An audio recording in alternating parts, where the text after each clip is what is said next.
jërëjëf Pape Ibrahima Ndiaye ñu leen nuyu ku nekk suuram ak santam di am mbégte tey di dalal madame Fatou Niang Ndiaye Fatou Niang Ndiaye nag mooy présidente club bi nga xamante ne mu ngi tudd Women's Investment Club Sénégal maanaam benn kuréel la bu dajale jigéen ñi di investir ci Sénégal te ñu xool naka la ñuy mën a ñoom jigéen ñi taxaw tamit ci mbirum développement madame Fatou Niang Ndiaye lan moo tax ngeen créé kuréel bi ko waral.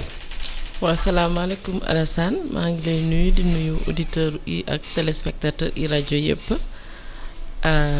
waaw maa ngi kontaan naa ci invitation bi waaye man tam comme yeneen jigéen yëpp balaa maa ñëw defar naa ndékki préparé naa xale yi pour ñu jàngi waaye comme lii dafa am solo pour ñun dañuy organiser wu rek pour mën a wuyu et puis mën a xamle li ñuy def. ci Women Investment Club ñu koy wooyee WIC. pour que mu gën a yomb WIC ñu ngi ko créé en 8 mars 2016 parce que dañu gisoon ni que 8 mars en général jigéen ñi dañuy daje. waxtaan ñu wax journée de la femme ñi may leen chocolat ñi may jënd seen ay mbubu nduróole ñu wax ci benn fan après bàyyi mais problème jigéen ñi jeexuloon donc ñu ne ñun dañuy góorgóorlu set benn yoon loo xamante ni mën nañ koo def li nga xamante ni dina jëriñ jigéen ñi pas juste jour 8 mars mais dans leur quotidien après ñu ne nan la ñuy def ñu ne fii dëkk bi loo fi bëgg lu nekk foog nga am xaalis te xaalis balaa moo neex mooy ngi jiital ba nga moom ñu ne léegi ñun comme ay jigéen lañu dañuy faral di daje am suñuy économie am suñu épargne bëgg bokk nañu seet lu ñuy teg ñu ne nañu cotiser ñun ku nekk nga dugal 5 millions après ñu jéem koo dajale. seet ba xam après lan la ñuy def. pour essayer structurer ko bu baax ndax xam nga jigéen nag moom xaalisam soo koy jël da nga koy def ci lu wóor ci lu leer. ak ci loo xamante ne amul benn du doom benn werante donc bi ñu koy def objectifu club bi c'était am 50 club bi à l'origine bi ñu koy créé ñeenti sénégalaise moo ko créé ndax wi dañuy dégg tur bi ne Women Investment Club defee ni ay ñeneen ñu dëkkul ci dëkk bi ñoo ko def wi fii ñun suñ ay jigéen ay sénégalaises en majorité ñoo ko créé ñeent ñi njëkk mooy Ndeye Ma Jigéen Sock Alassane Wade Seynabou Sey ak Thiaba Camara Sy ñoom ñëpp fii lañ sa de sénégalaises yu dëkk fii di fi liggéeyee di fi teraloo te xam dëkk bi bëgg ànd ak seen yeneen morom léegi bi ñu defee loolu ñu ne léegi nañ def objectif 50 personnes juróom fukki jigéen ñu dajaloo mën a commencer aventure boobu aventure entrepreneuriale. mais tey yéen a ngi 99 femmes. léegi mobilisé ngeen lu ëpp pratiquement 1 milliard de francs CFA. voilà kenn jël xaalis bi investir ko. voilà ci bourse. voilà régionale des valeurs bi ñu commencé ba léegi après jigéen ñëpp taxaw au début dañuy wax 50 millions bari mais nit ñi daal di ne ñun daal bëgg nañu xale yëpp ñëw ñi ci bari fépp ñi nekk ci banques yi ñi nekk ci sociétés yi entrepreneurs yi pharmaciennes yi ñi nekk dans le BTP des architectes dans tous les secteurs ñëpp ñëw wuyu si ñu àndandoo nekk benn commencé léegi bi ñu commencé collecte xaalis bi nag dañ ko doon jël di ko investir en bourse teg ko ñu ne xaaral ñu dajale foofu parce que boo xaalis da nga koy daj au fur et à mesure ndax boo amee projet mën ci taxaw en attendant ñu continuer structuration bi nekk di seet lan lañuy mën a def ba nga xamante ni dana am njëriñ te du fekk am na keneen ku koy def parce que état bi am na lu muy def institution yi am na lu ñuy def mais ñun dañu waroon a seet lan la ñu war a teg lu nga xamante ni dina jëriñ te dina am impact léegi moo tax ñun di créer un fonds d'investissement en 2019 ñu tuddee ko WIC Capital. fonds d'investissement mooy maanaam dañuy dajale xaalis dugal ko ñun ci capitalu ci foofu ci fonds d'investissement bi teg ko fa après ñun tey ji indi nañ 1 milliard fonds d'investissement bi taille bi 11 milliards la léegi yeneen 10 milliards yi ay yeneen investisseurs a koy indi investisseurs yooyu mën naa nekk góor mën na nekk jigéen mën na nekk ñu nekk ci dëkk bi mën na nekk ñu jóge feneen mais ñun suñu 1 milliard boobu mooy xëcc yeneen 10 milliards pour que ensemble ñun ñu investir jël xaalis boobu wa illaa dañ koy lebale ak un taux préférentiel wa illaa dañuy dugg ci capital bi mooy par exemple yow da ngay am say action am sa entreprise dem nga ba seet mënoo am li nga bëgg boo demee banque duñ la lebal parce que jigéen nga amoo garantie waaye yow sa liggéey bi ñoŋ na trop am na perspective am na croissance ba pare am na impact. waaw mais am na solo fi am na wax njëriñ mooy boo demee banque laaj garantie. souvent yéen bu leen lebalee nit ki. waaw yan matuwaay ngeen teg pour ngeen wóor na leen ki ngeen lebal dina rembourser. waaw parce que aussi problème bi mooy yenn sa formation bi dina am jafe-jafe. waaw boo amul ko xarañ mu nam ñu nax ko ci xaalis bi. nag ngeen di faire suivi. pour xaalis bi ngeen dugal mu génnaat. ñun dañuy dugg ci biir capital bi waaye bi ñuy seet jigéen ñi nga xamante ni mën nañ ci investir ñuy remplir critère de transparence yi nga xamante ni mën nga gis seen business ni mu leeree am nañu ay preuve de leur activité mën ngaa gis ni que kii mi ngi koy liggéey am nga ay firnde bariwul parce que ñu bëri dañoo nekk informel. Donc investir ci informel day jafe et c'est pour ça que ñun en 2021 ñu mettre en place beneen structure d'accompagnement nga xamante ni nit ki balaa ñu investir dañuy ànd ak yow seet la tàggat la former la ci gestion RH ci ngay def say projection financière ci nga am leadership parce que nga wóolu sa bopp parce que jigéen ñi dañuy rek da ngay wóolu sa bopp ak defal la mentorat. mooy ñun suñu 99 membres yi dañ lay kii boo dee yow par exemple da nga nekk jigéen nekk dans la santé am nañu ay pharmaciennes ñu ñëw boole la ak ñoom ñu lay leetal bu dee da nga ñëw dans le secteur de la pêche mën nañ la boole ku mel ni man. xamante ni j'ai plus de 30 ans d'activité dans le secteur de l'agro-industrie. de la pêche. ma tàggat la bu dee itam BTP am na ñu nga xamante ni ils sont dans le BTP waaye ñu gunge la. donc bu ñu toogee former la ba xool la ba ci ñeenti weer yooyu ba nga am kayit yu leer ci bu boobaa nag danañ la proposer dugg sa capital. bu ñu duggee sa capital mooy dañuy jël une partie et on est minoritaire. léegi après li ci des bu dee da nga am ay soxla ñu lebal la ko mais du doon ay taux 8% ñun ay taux 8% la alors que ñeneen ñi boo amul garantie ak yooyu ay taux 12 15 ba 20% la ñun nekkuñu ci loolu parce que li am solo pour ñun bien que bëgg nañu ci am dara. c'est pas de la philanthropie xaw ma nag nan lañ koy waxee ci wala. dañuy investir mais pour ñun investissement li ci am solo mooy mu wesaaroo ci askan wi. mu am impact. moo tax secteur yi ñuy investir yëpp. du doon un secteur boo xamante ni yow da ngay nekk yow kese di def sa par exemple importation yow kese am sa 2 ou 3 employés ñun loolu intéressé wu. ay kuréel ngeen di investir ay kuréel dañuy bëgg ñu booloo nga am société yi ñuy investir kenn ki dafa am usine buy traiter ay pneus après di ko jaay cimenterie ñooñu elles sont déjà à plus de 50 employés dañ koy créer keneen ki dafa nekk mburu dafay defar boulangerie à partir des céréales locales. autonomiser jël ay jigéen jox leen ay cantines ñoom ñuy jaay seen ay jën mu leen di ñuy jaay seen mburu mu leen di lebal di après ñu nekk des petites institutions ñoom individuellement après finalement suñu investissement bu mujj bi Kalinunu la tudd moom dafa am day jël ay personnel pour de ñi liggéey ci kër yi di leen tàggat ba pare doog leen a mettre à disposition ci jigéen ñi nga xamante ni dañuy liggéey bëgg ku leen toggal voilà day am ay nunu voilà da leen di former mais loolu li am solo mooy pour ñun nunu yooyu ñuy yóbbu ñu liggéey dañ leen di former ba ñu xam seen bopp xam nu ñuy liggéeyee da nekk des emplois de qualité te ñiy jël de def recours à ces nunu laa itam danañ xam ne ñii ñu leen di jox am nañu qualification elles sont responsables il y aura une charte entre la cliente et la personne mise à disposition. seen ndaje bi ngeen am suba dafa tombé moment bi nga xamante ne dañoo gis ay chefs d'État africains dem fële ci Niamey. depuis indépendance ba léegi ñu ngi naan industrialisation de l'Afrique. te gis nañu réew yu bëri yu mel ni Inde yu mel ni Allemagne. ñoom dañu jaar ci petites et moyennes entreprises. même ay TPE. parce que Chine moom même Chine boo demee kër boo dem am atelier. boo demee Inde ci Covid bi gis nañu atelier di yor di defar ay masques yooyu. est-ce que ñoom lu ñuy wax foofu chef d'État yi. méngoon ak réalité suñu réew yi ak yan ngeen di wax lan la ñu war a def fii ci Afrique. surtout Sénégal pour industrialiser réew bi. xam nga chef d'État yi dañu am seen wàll pour les autorités publiques am nañ seen wàll mais dëkk état rek du ko développer secteur privé bi. daf cee war a dox pàcc bu yaatu bu leer état bi faciliter cadre bi. état bi na faciliter cadre bi rek mais entreprise privée acteurs du secteur privé ñoo war a dugal seen loxo dans la construction de l'Afrique. Industrialisation c'est une étape obligatoire dans le développement de nos jeunes nations.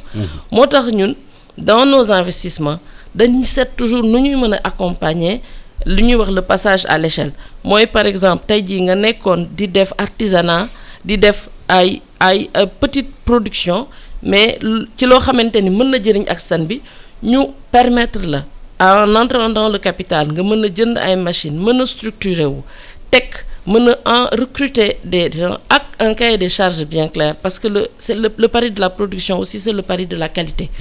loolu yëpp am un accompagnement qui devra se faire accompagnement pour former ressources humaines yi accompagnement pour comprendre environnement bi accompagnement pour am une bonne stratégie commerciale et pour faire face à la concurrence. Parce que dans nos pays malheureusement concurrence bi am na loo xamante ne dina sooxel bu baax entreprise yu ndaw yi. waaye nag am nañu on a une carte à jouer. mais parce que boo gëstoo Sénégal tey. soo bëggee puso. waaw da nga koy importer.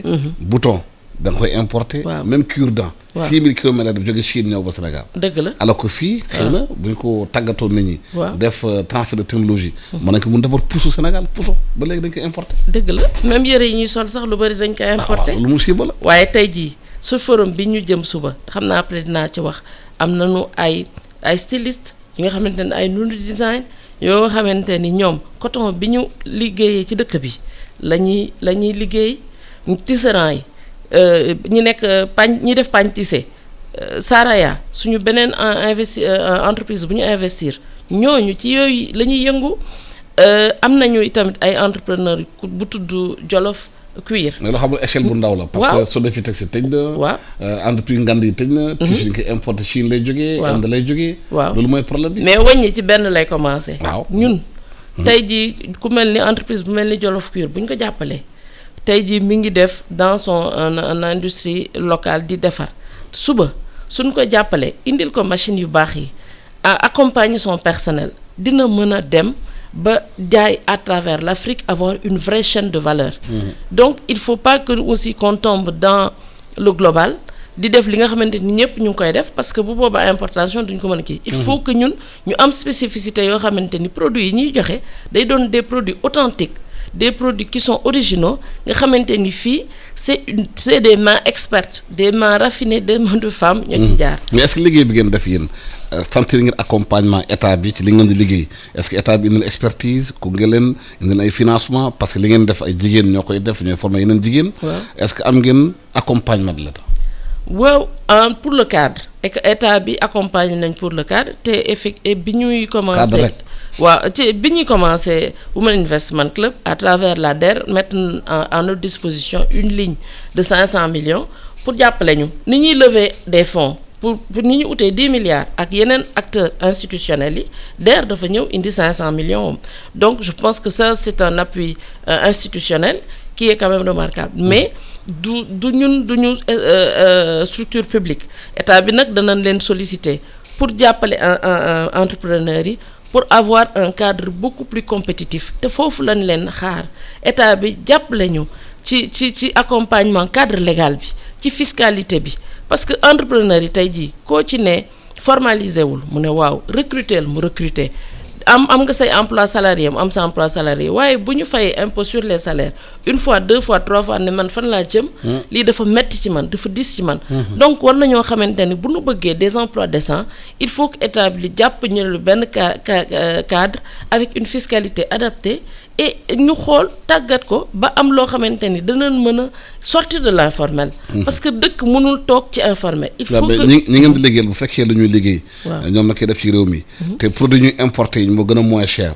kon seen produit moo dox. parce que sénégalais dañuy préférer jënd lu moins cher. que li xamante ne cher na parce que état bi dafay bàyyi importation di ñëw. du ko sécuriser. pour permettre à l'industrie locale de se développer. xam nga Alassane marché boo gis am na ay réalité ñun bu ñu bëggee jaay lu nit ñi jënd il faut que ñu am njëg bu baax un bon rapport qualité-prix tout n'est pas dans le prix. mais le rapport qualité-prix mën na tax nit ñi dootuñu jéggaani yenn produit di ko am fii. et ça c'est une bagarre ou que c'est suñu lu ñu xeex lu ñu war a xeex la ba réussir ko. parce que les gens ne vont pas juste acheter parce que c'est fait ici. Les gens vont acheter quand le rapport qualité-prix sera plus favorable à ce qu'on a fait ici ba pare nag ñu développer la fierté la citoyenneté parce que dëkk bu dem ay doxandeemam ñoo ko demloo. nit ñi dañoo war a xam ni li ñuy defee fii buñ ci jàppee tey dina gën a baax suba te bu baaxee suba ci ñun lay dellu si. waaw mais parce que da ngay dégg nguur gi naan consommer local ñoom seen bopp duñu consommer local. waaw soo demee seen i table fekk fay Evian. nga xamante ne ay bouteille France la jógee. alors Casamance am na fi de publicité. yeneen produit réew mi am na fi. waaye doo gis ñoom ñu koy consommer ñu ne Sénégalais consommer leen. dinañu ci ñëw am problème incohérence. dëgg la dinañ ci ñëw je pense que y a quand même am nañ on est devenu conscient ñun ñëpp ci loolu moo tax léegi gis nga jigéenu Sénégal yi de plus en plus solo bi même su fekkee ni tissu yëpp jógeegul fii parce que un tissu bi yëgulu ko. ñun ñëpp suñu yére yi fi lañ koy ñawee. loolu avant amuloon ñëpp da nga naan def prêt-à-porter et cetera fi mu nekk nii suñu styliste ñu ngi def lu liggéey bu mucc ayib macha allah. Au niveau de des ventes de boissons de smoothies de jus on a vu que actuellement secteur de local bi. des produits locaux bisaab muy buy muy ginger les gens le font dans des conditionnements qui sont agréables te boo ko xoolee rek da ngay am envie de que en respectant les chartes de qualité ainsi de suite. Dans l'agriculture dans l'agro-industrie avant da nga daan gis des filières firmes étrangères ñoo daan ñëw mais fi mu nekk ni ñun dans le programme bi ñu am na benn programme d'accompagnement. bu ñu qu'on fait avec ICRA. Un projet de la Banque mondiale où on est allé à la recherche d'entrepreneurs aux 4 coins du Sénégal ñi ngi Podor ñi ngi Tamba ñi ngi Casamance ñi ngi Bambey ñoom ñëpp dañu leen di jàppale pour qu'elles puissent faire des fermes fermes agricoles yi nga xamante ni demain si ça prospère elles pourront devenir des champions dans l'agriculture. Donc coow li moom wax ji mënuñu ko defandoo lépp léegi mais nañu teg des pas et avancer ensemble.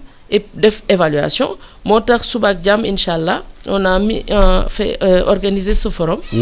bu nga xamante ni dañuy sargal beneen cohorte buy doog a génn ay ñu accompagner. ay femmes 10 femmes yu ñu accompagner depuis le mois de février. Au début elles étaient 100. après ñuy seet ñi nga xamante ni ñoo gën a dëgër ba mujj ci segg 10. yi nga xamante ni dans divers secteurs la ñu nekk. pour tàggat leen wan seen moroomu jigéen yi ne boo leen bu ñu jàppantee rek dinañ mën a def dara te danañ leen permettre ñu rencontrer ay investisseurs. Et puis rencontrer les structures d'accompagnement et ñooñu ñëpp bu ñu dajee musée de civilisation noire lañ koy defee. bu ñu dajee ñu mën a waxtaan investisseurs yi nekk en Europe ñëw aussi xam ni lépp du xaalis bi kese du volume de jël ay 300 400 500 millions di ko dugal mais peut-être on a besoin parfois de moins d'argent. Mais de plus de technicité ñu àndandoo ensemble. pour bâtir l'écosystème. gis naa seen plateforme dañu bind ci ambassade France ak yooyu sénégalais boo génn day gis ay women. dañuy yaakaar ne xëy na tubaab yi ñoo nekk seen ginnaaw. Projet bu suba bi on a fait ça en accompagnement avec l'ambassade de France mais suñ premier projet bi ñu def bii mooy la deuxième cohorte mais premier bi ñu defoon nañ ko ak FMO muy la coopération des Pays-Bas tey ñu ngi def beneen projet ak ICRA benn projet bu Banque mondiale suba ñu ngi espérer finaliser des accords ak OSIWA wala GIZ. ñun ànduñoo kenn nekkuñu ak initiative WIC bi ñun la d'abord ñun c'est une initiative par les femmes sénégalaises pour les femmes africaines. mais est-ce que projet yooyu boo leen koy def yenn saa ñooñu bu dugg seen loxo pour naj leen. non. li ñuy wax ndimbal na ci fekk loxoy borom. c'est pas pour rien que ñun ñu jël sunu investissement suñuy épargne ñu commencé ko ba pare. ñun on ne compte sur l'argent de personne on a une proposition de valeur à faire. liggéey bi ngeen def à terme c'est un travail bi nga xam ne day joxe indépendance totale des femmes. Absolument bu fekkee tubaab bi indépendance nag. xam nga ne dafa am idéologie bu nekk ci ginnaaw. non bu ñu gisee ngeen bëgg a dem mën leen dugg si yéen seen yëf yi xam foo ngeen jëm. téye leen Alassane ñun ñii fi nekk yëpp dañuy poser question rek. nous avons beaucoup d'expérience dans notre réseau. À travers le monde c'est des Sénégalaises qui vivent ici qui sont à la diaspora te sunu indépendance boobu dañu ci jalouse ñun xam nañ suñu bopp. fii la ñu dëkk xam nañ lu ñu bëgg li ñu bëgg mooy jigéen ñi autonome jigéen ñi mën a demal seen bopp koom-koomu dëkk bi jigéen ñi téye ko. du Masamba téye ko du Mademba téye ko waaye nag booy liggéey nit ki ñëw ne kaay ñu ànd liggéey danañ ànd waaye nag ñun ñooy wax fa nu bëgg a jaar ak lanu bëgg ak nañ ko bëggee. loolu moom amu ci benn problème ak jigéen intellectuel ngeen liggéey ci machine yi nekk ay banquière ñi nekk ci yenn ba dañuy naan am mais jigéen yenn jigéen xam ne jànguñu école fu ñu nekk femmes rurales yi ban wàll la ñu am ci projet bi. femmes rurales yi ñu ngi ci di ñun fi mu ne accompagnement bi ñuy def nii. ñi xam ne demuñu école. jànguñu ñi xam ne demuñu école dañuy ànd ak ñu dem école rek parce que fi mu nekk nii plateforme yi li ñuy liggéeyee yëpp am nañu des visites sur le terrain waaye nag am na li nga xamante ni jàng bi léegi boo bëggee jàngal en même temps ku nekk Podor. jàngal en même temps ku nekk Tamba. en même temps ku nekk Casamance. il faut que nga utiliser yenn xarala et dans ces organisations là femmes yi pour leur formalisation danañ am ñoo xamante ni dañ leen di jàppale. mais xarala yu bees yi. waaw ci xarala yu bees yi. dañ leen di jàppale parce que loolu aussi tey jii soo ci nekkul itam boo bëggee jaay di nga ci jaar boo bëggee jënd di nga ci jaar donc passage obligé la ñun ñu jàppale leen ci rek ba du metti mais on travaille aujourd'hui avec des GIE qui sont en Casamance qui sont constitués et ñeneen ñi nga xamante ne ñu ngi Bambey ñoom ñëpp ce sont des femmes qui ne sont pas absolument formalisées jànguñu waaye formalisé wu nañu mën nañu déggante mën nañu wax te xam nañu li ñu bëgg. na ngeen tey investir ngeen fi ngeen toll nii ci 6 entreprises. secteur à fort potentiel de croissance. waaw créé ngeen 1500 emplois qualifiés. waaw te ngeen mun a dimbale ñooñu. accéder à plus de $1,500,000 de financement. waaw accompagner 150 femmes entrepreneurs. absolument loolu avant suñu dernier investissement bi la mais tax ñu ngi ñëw c'est une initiative qui est lu bees la ñu ngi def ndànk-ndànk te puis ñu boo gisee investissement yi njëkk a def yi ñuy def actuellement day gën a ñoŋ parce que ñun dañuy gën a comprendre jigéen ñi te li ñuy wax rek jigéen rek moo gën a mën a comprendre moroomu jigéenam. ak xam surtout une femme africaine. xam tolof yi muy jànkonteel yaa ngi war a toppatoo kër gi yaa ngi war a toppatoo borom kër gi ba pare nag yaa ngi war a toppatoo sa business. parce que business bi dana dem ba xamante ni foo toll doo toog ko moom yow kese dina borom kër yi fay nekk dañoo am wàll ci yow jigéen ñi fay liggéey dañoo am wàll ci yow. donc nga mën a répartir ce temps efficacement en prenant soin de soi. parce que ñun nag ay jigéen dañu suñ njaboot yi dañu ñoo soxla te il faut que ñu arborer casquette yooyu yëpp en équilibre. c'est pas évident.